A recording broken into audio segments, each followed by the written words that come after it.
जय हिंद। स्वागत है आपका लर्निंग एंड रीडिंग चैनल में। तो नॉर्मलाइजेशन को लेके मैंने आपको एक डिटेल वीडियो बनाया था, अगर आपने नहीं देखा हो तो लिंक उसका डिस्क्रिप्शन में दे दूंगा। उसमें हमने साइंटिफिक तरीके से ये कैलकुलेट किया था कि नॉर्मलाइजेशन जब होता है, पहली बात तो नॉर्मलाइजेशन क्यों होता है, कैसे होता है, और उसका जो फॉर्मूला एग्जैक्टली हमने चेक किया था। अब काफ़ी सारे क्वेश्चंस उस वीडियो पे आए थे कि नॉर्मलाइजेशन होना चाहिए कि नहीं होना चाहिए रीट में, और गवर्नमेंट जो डिसाइड कैसे करेगी कि नॉर्मलाइजेशन मुझे करना है, ठीक है।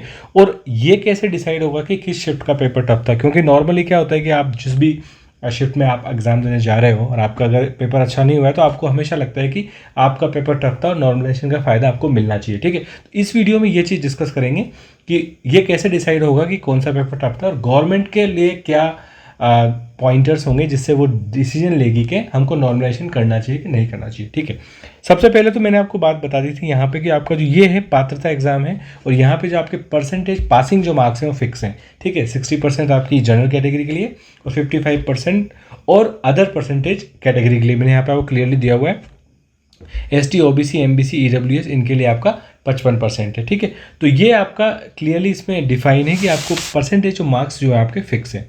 अब आते हैं, ये चीज़ मैंने आपको बताई थी कि नोटिफिकेशन में ये पहले ही दिया हुआ था कि परीक्षा जो है विभिन्न पारियों में कराई जाएगी, और जब भी विभिन्न पारियों में परीक्षा कराई जाती है तो प्रोबेबिलिटी बढ़ जाती है कि आपका नॉर्मलाइजेशन उस केस में होना ही होना है, ठीक है। अब यहाँ पे बस मेन बात ये आती है कि अब गवर्नमेंट कैसे डिसाइड करेगी, ठीक है। तो गवर्नमेंट डिसाइड करेगी डेटा से, ठीक है। तो डेटा कहाँ से आएगा? मैंने आपको एक चीज़ बताई थी कि जो नॉर्मलाइजेशन होता है उसका बेसिक कॉन्सेप्ट क्या होता है। बेसिक कॉन्सेप्ट होता है कि आपका किसी शिफ्ट का पेपर टफ है, किसी शिफ्ट का पेपर जो है आपका इजी है। अब कैसे डिसाइड होगा? सब लोग बोलेंगे कि अपनी शिफ्ट का पेपर जो है मेरा टफ था या मेरा इजी था। उसके लिए गवर्नमेंट के पास जो गवर्नमेंट या फिर जो भी एडमिनिस्ट्रेटिव है आपकी जो एग्ज़ाम कंडक्ट करा रही है, उसके पास सिंपल सा एक डेटा पॉइंट है कि वो जब आपकी की जब एक बार फाइनलाइज हो जाएगी, उसके बाद वो अपने जो एक बार की से फाइनली ओएमआर शीट में फटाफट से आप क्वेश्चन चेक कर लेते हैं, एक बार आपको मार्क्स पता लग जाते हैं।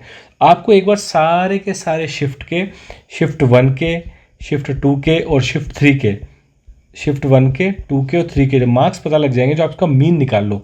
सपोज फॉर एग्जांपल मीन आता है 90, 95 और 94। यहाँ से आपका जो data first level of data derive होता है कि जिस भी शिफ्ट का मीन कम है, इसका मतलब उसमें ज़्यादातर लोगों ने कम मार्क्स अर्जित किए हैं। इसका मतलब ये अजम्पशन बन जाएगा कि वो पेपर टफ होगा। अब क्या ये अजम्पशन करेक्ट है?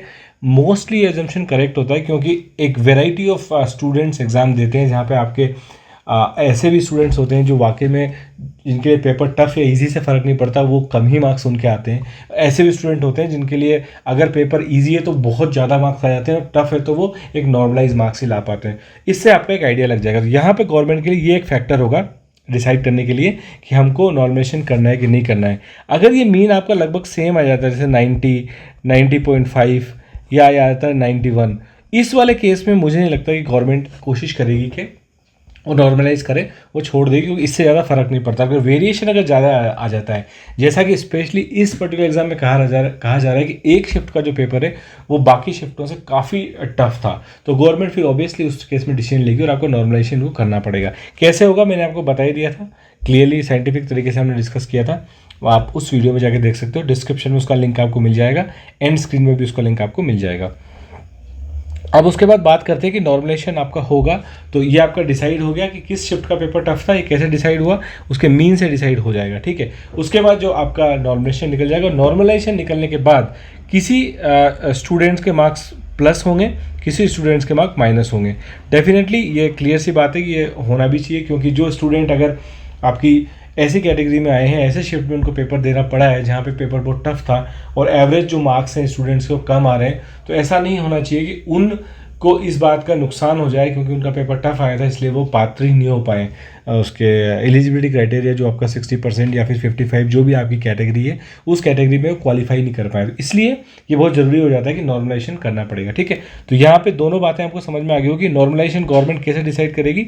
एक बार आपका जो आंसर्स की चेक हो जाएगी, उसके बाद एक मीन निकल के आ जाएगा, और जिस भी शिफ्ट में मीन कम आया, मतलब एवरेज मार्क्स कम है, इसका मतलब उसका पेपर टफ था। और अगर डिफरेंस बहुत ज़्यादा रहा, ठीक है, डिफरेंस बहुत ज़्यादा रहा, एक शिफ्ट में अगर एवरेज मार्क्स और दूसरी शिफ्ट के एवरेज मार्क्स में डिफरेंस 10 या 15 मार्क्स का हो गया, तो आपको नॉर्मलाइजेशन करना बहुत ज़रूरी हो जाता है, ठीक है। तो ये बात मैं आपके साथ शेयर करना चाह रहा था। अब आपको क्लियर हो गया होगा तो आप ये कमेंट बार बार कि मेरा पेपर टफ था, मेरा पेपर टफ था, आपके कहने से कुछ नहीं होता। डेटा होता है, डेटा एनालिसिस के आधार पे आप क्लियरली बता सकते हो कि कौन सा पेपर आपका टफ कैटेगरी का था, कौन सा पेपर आपका ईजी कैटेगरी का था। ठीक है, अब बात करते हैं आपके 2 पॉइंट्स आपके यहाँ पे रह जाते हैं कि आपको अब तैयारी जो करनी है मेनली, बहुत सारे लोग हैं वो जो क्वालिफाई लगभग कर चुके हैं, उनको तैयारी करनी है मेन एग्ज़ाम की, जो कि आपका होगा लगभग, अभी उसमें क्लैरिटी नहीं है कि उसकी डेट कब तक आएगी, पर आपको मेन एग्ज़ाम की तैयारी कर देनी है।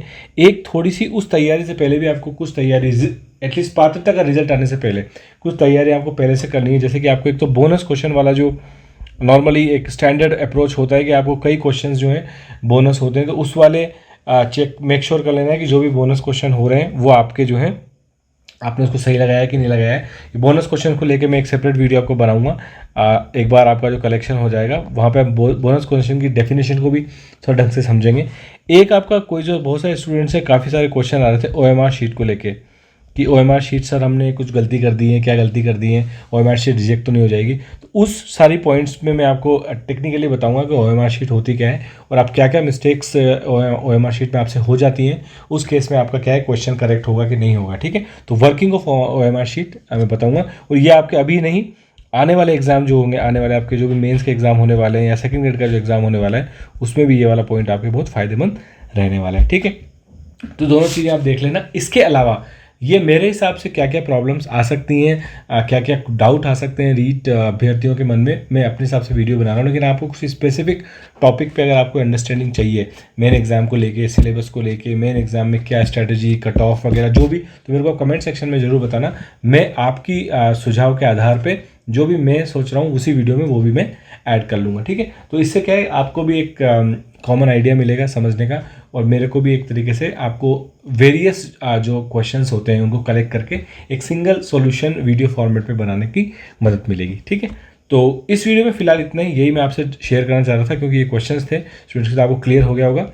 अगर आपको नॉर्मलाइजेशन कैसे होता है, कैसे आप डिसाइड करोगे, एक बार की आ जाएगी उसके बाद, तो आप वो वीडियो देख सकते हो। इसमें मैंने फॉर्मूलाज आपको बताया है कि आपका जो नॉर्मलाइजेशन के बाद आपका क्या मार्क्स आपके रहने वाले हैं। ठीक है, किसी के घटेंगे, किसी के बढ़ेंगे। ठीक है, तो इस वीडियो में फिलहाल इतना ही, मिलेंगे नेक्स्ट वीडियो में। धन्यवाद, जय हिंद।